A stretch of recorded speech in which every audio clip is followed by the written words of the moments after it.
Tornado M1.2. Yan. Sample lang din. Lagyan natin ng L1K 353. Yan. Tapos, click mo yung OK. Bakit? Bakit kailangan lagyan ng pangalan? Para pag sinabi namin sa inyo, Sir, kuhanan mo ng inside data log. Sino na nakakuha ng inside data log dito? No? So, kapag kukuha ng inside data log, pupunta dito sa work order, ECM images, ECM templates. Click mo yan. Makikita mo, pag may lumabas, okay mo lang. Makikita mo yung customer name. Okay? Minsan kasi, maraming lalabas dito. No? Maraming lalabas dyan. Hulaan mo ngayon kung ano yung unit mo na yun. Pero pag may pangalan, hindi ka na malilito. So kapag kukuha ng inside data log, i-click mo yung plus sign.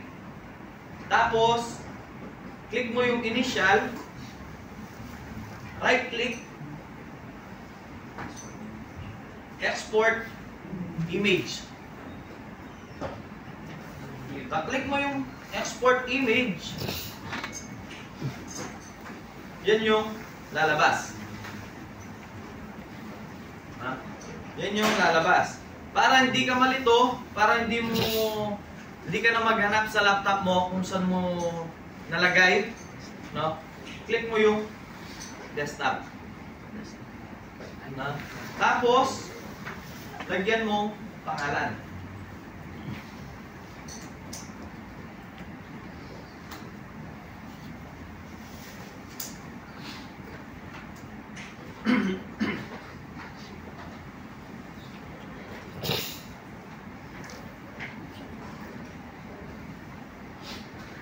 Yan. Tapos, save. Ngayon, kapag ipapasend na namin sa inyo yung inside data log, madali nyo na lang makikita. Ito. So, isa-send nyo through email. Or ibibigay nyo sa service manager nyo or OIC, sila yung magsisend sa amin. Gaano ba kayo importante yung inside data log? Lalo na sa mga nakiklaim ng engine. Ano ba yung makikita sa inside data log? History ng sasakyan. History ng sasakyan. Ano pa? Yung abuse history. No? Sa inside data log, hindi magsisinungaling. No? Kung ano yung sinasabi ni customer na bigla na lang huminto, wala naman po akong naramdaman na kakaibang andar ng sasakyan. So dito, makikita natin. So mag-open ako ng isang inside data log. So ito, San Pablo. Yung medyo may bigyan natin. Yung medyo may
So kapag magre-read kayo ng inside data log, so click nyo to, initial, tapos right click, analyze image.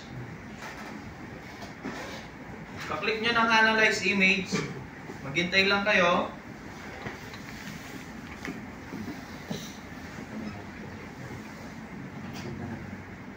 Yan na yung lalabas. No? So, puro data.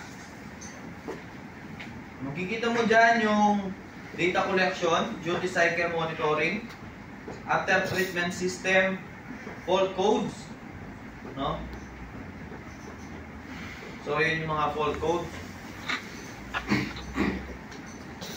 Fault snapshot, calculators, engine abuse history. No? So, ayan, makikita mo yung engine speed, intake manifold temperature, engine coolant temperature, tapos sa may engine protection niya.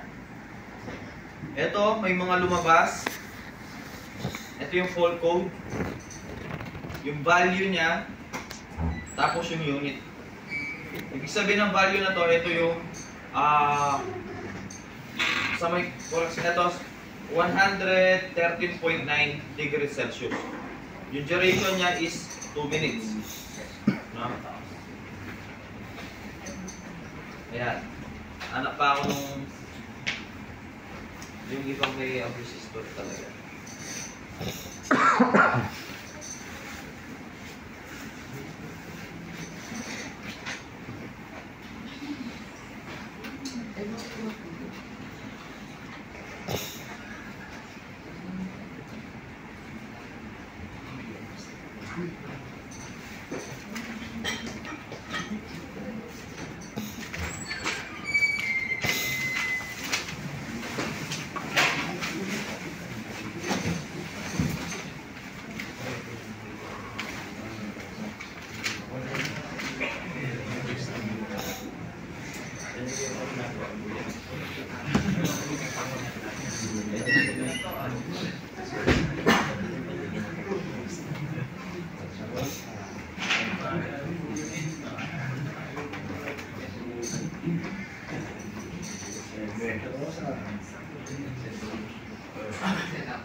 Na 5 beses.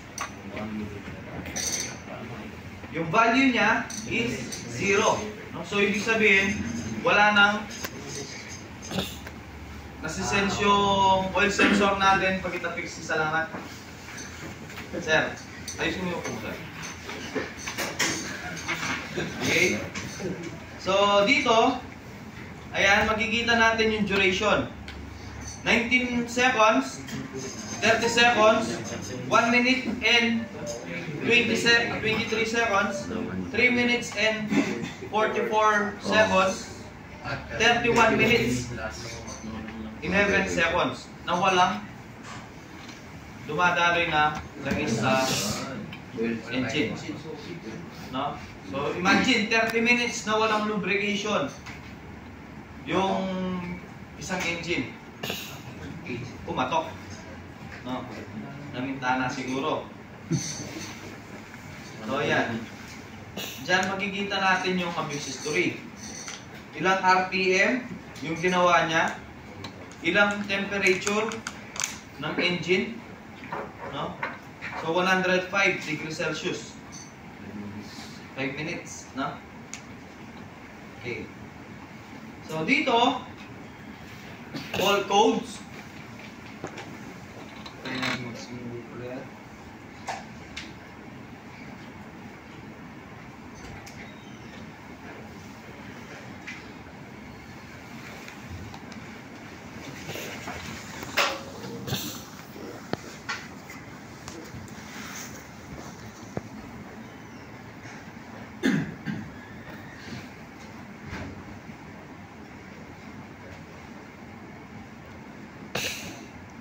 So dito, fault codes. Ayan.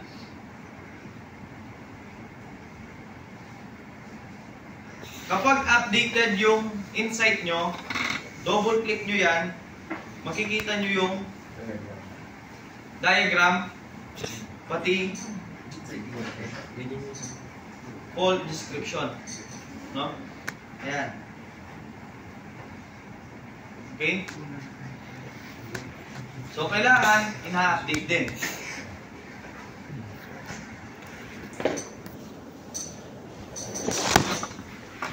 Tapos, kapag mag-delete ng code, right-click,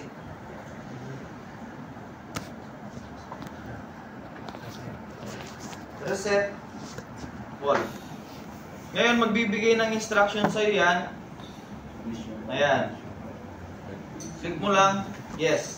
Tapos, papa-ignition on sa'yo. Ayan. Ignition off. Tapos, click OK.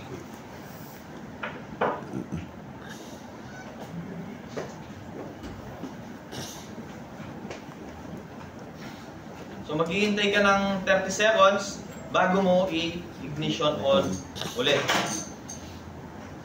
So, hintayin natin.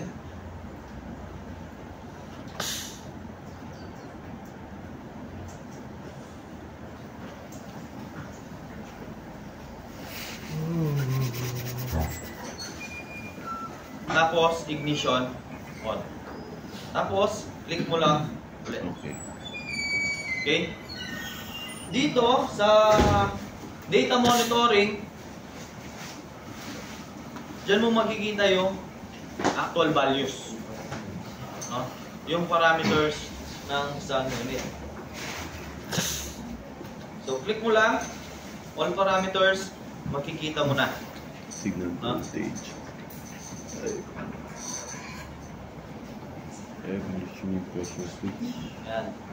Lahat ng sensor or lahat ng actual values ng unit, makikita mo na dito. Calibration software face.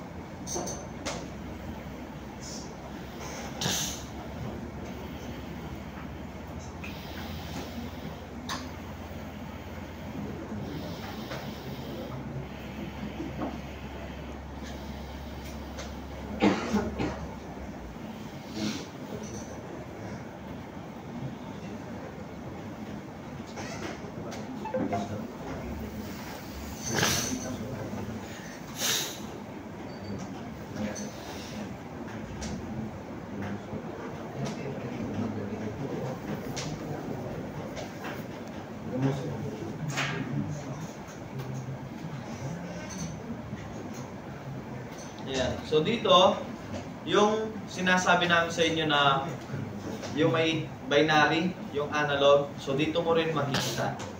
Click mo to, tapos lalabas yung graphical graph na to. No? So ayan, makikita analog torque output. Ayan, signal. No?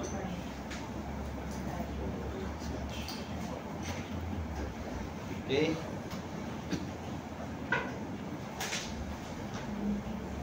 Dito naman sa ECM diagnostic, dito ka parang actuator test. No? Dito sa may ECM diagnostic test, actuator test yung dito. No? So kung gusto mong mag-cut off test, cylinder cut off test, click mo yan. Double click. So, ayun yung makikita mo. Start. Tapos, pindutin mo isa-isa kung may magbabago sa RPM. No? Ayan. Okay. Tapos, click mo lang yung stop.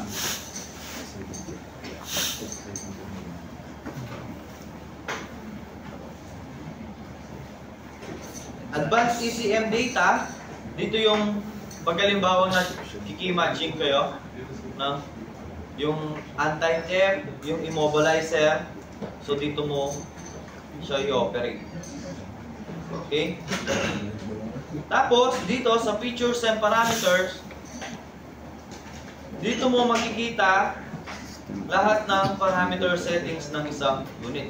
So, kaklik mo, meron mga plus yan. Okay? Gawin mo lang para makita mo lahat, hindi ka na isa-isang pipindot ng plus. Dito ka sa may view. Tapos, expand all. So, yan na yung lalabas. Pag halimbawa, gusto mong mag-set or taas yung idle ng sasakyan during switch on ng aircon, masiset mo dito. Okay? Kapag merong ganito, yung liabe, yan, yung liabe na yan, ibig sabihin, masiset mo siya. No? Pero, kapag merong padlock na ganyan, ayan, this parameters is locked because it is read-only and cannot be modified. So, hindi mo siya papalitan. So, hanapin mo lang dito yung accelerator idle up niya.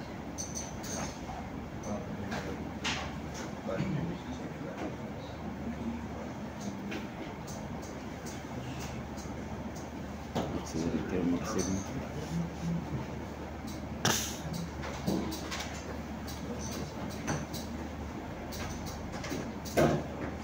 Ayan. Ayan, kung gusto mong dagdagan yung yung low idle speed niya, no? Pwede mong i-set dito. For example, ayan, 800 siya. Double click mo lang, tapos papalitan mo ng 900. Enter, tapos click mo ulit yun, right click, send to ECM. Yan. Kasi to ECM, yan yung lalabas. Click mo lang, okay. Switch off. Click okay. So, pag magseset po dyan, Kailangan mag-game siya kay Kisha. Hindi siya umanda.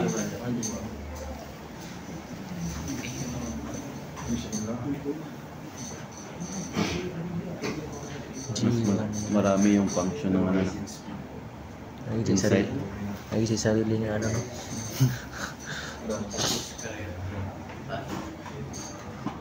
Pangkaman sila. Ay, sir, may na-experience ko pala ako dyan, walang nakalagay na engine serial number, 00 po yung... Ibig sabihin, kapag walang nakalagay ng engine serial number, bago na yung ECU mo. Bagong ECU na yon. No, kapag 00 or 0, bagong ECU na yon. Napalitan na siya ng ECU. Tapos, ayan, kaset mo na parameters, click mo lang, okay. Tapos, all parameter settings. Yung engine number na yon, lalagay mo dito yon.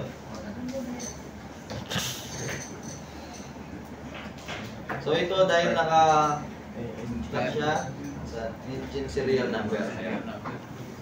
So, mapapalitan mo dyan. Kahit, sir, kahit i-send to ECM, hindi po papalitan. Kahit po yung send to ECM. Paano kasi, di ba po i-set mo dyan, tapos send to ECM, hindi kapag hindi po napapalitan yung 0 pa. Yung mismong serial number. Ang gawin mo lang nun, kapag na-set mo na, tapos hindi pa lumabas dito, hindi pa lumabas dyan, i-reset mo yung mismong scan tools. Tapos i-connect mo. Kasi dito, nakakonect ka na, naka-read na siya na walang serial number. Pero pag in-scan mo ulit, dahil meron na nakaset na serial number, lalabas na dun yung engine serial number. Laging, sir, laging bagong work order po ang PTA. Laging new. Okay? So, tara, kuya na. Sige, kuha na. Kain ka muna. Okay? So, malinaw, yung sa may pictures and parameters. Next is yung, yung calibration selection na to is para sa Pro license. So, dyan kami nagpapalit ng or nagre-program ng isang ECU. Okay?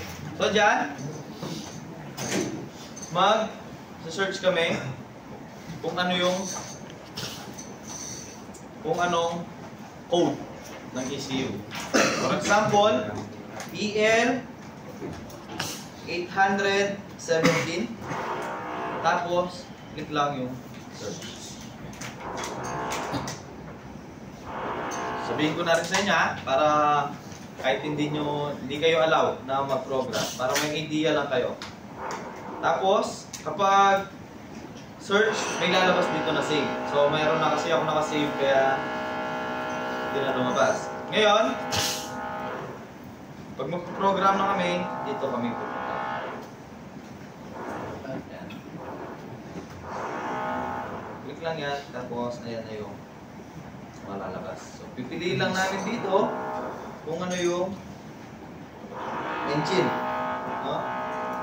For example, meron tayo dito ISB. Click, tapos may mga part number ng ECU. Click ng part number, may lalabas na program. Click ng program, tuloy-tuloy na yan. Enter, tapos tuloy-tuloy na.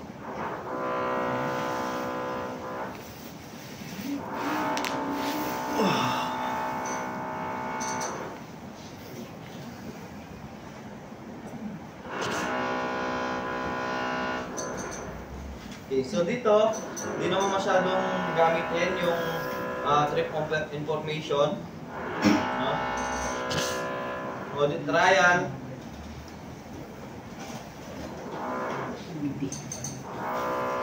So yan.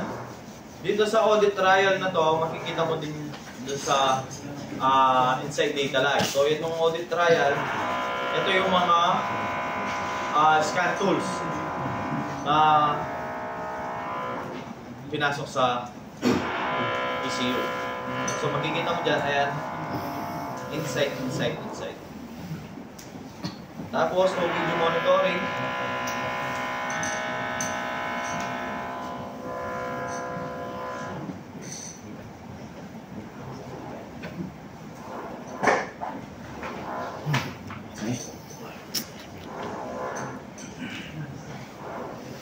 So ito hindi naman masyadong nano to. Okay? So malinaw sa inyo paano paggamitin to insight. So yung mga walang insight,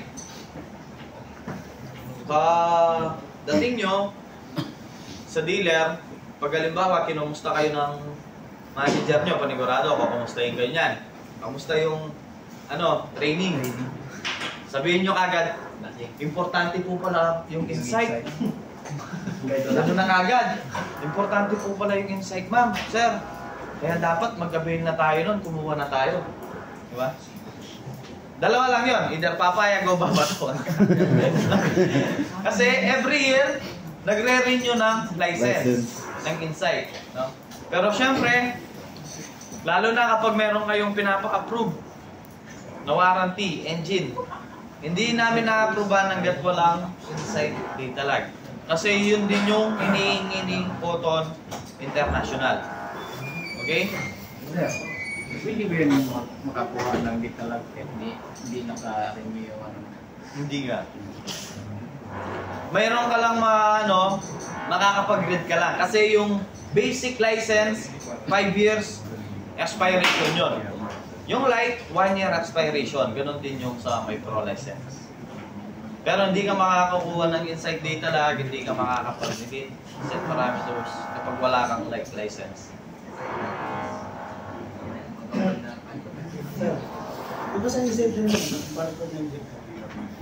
Meron din injector barcode sa natin sa inside natin. Meron din sa FT7.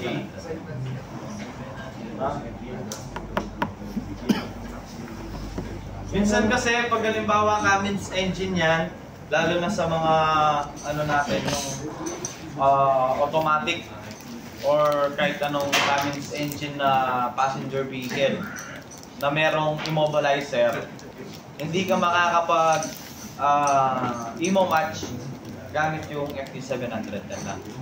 Kailangan mo ng insight para makapag emo matching ka. No? So, alam naman natin na yung emo para sa engine. Hindi mo mapapanda hanggat hindi naka-match. Okay? Tanong pa? Nandito rin, doon sa may dito sa may ECM diagnostics. Yan yung pag-override ng ANBLU, pag-DPF regeneration, ng mga Cummins, yan. Exclusive lang siya for Cummins engine, no? So, halimbawa, may kumatok na Harabas Myler, kunin mo yung insight. Ano natin yung side data lag? Maghapon magdamag kang i-connect, di mag-connect yun. Tanong pa?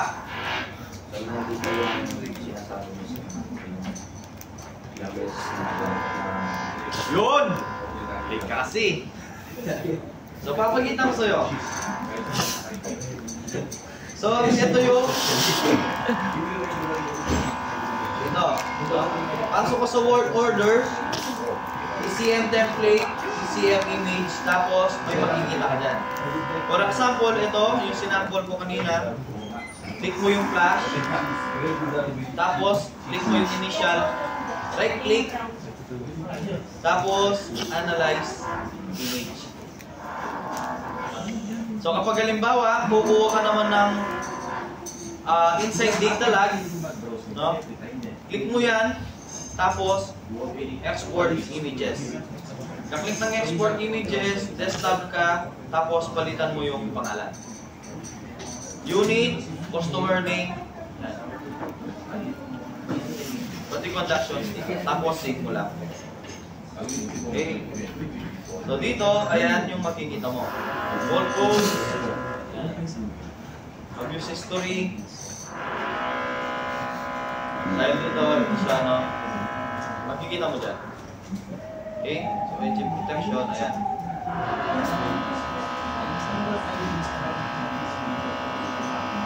Tanong pa? Lamig ah. Lamig na mula kasi eh. Sarap mo nung pagkati eh. Lamig yung panahon, no?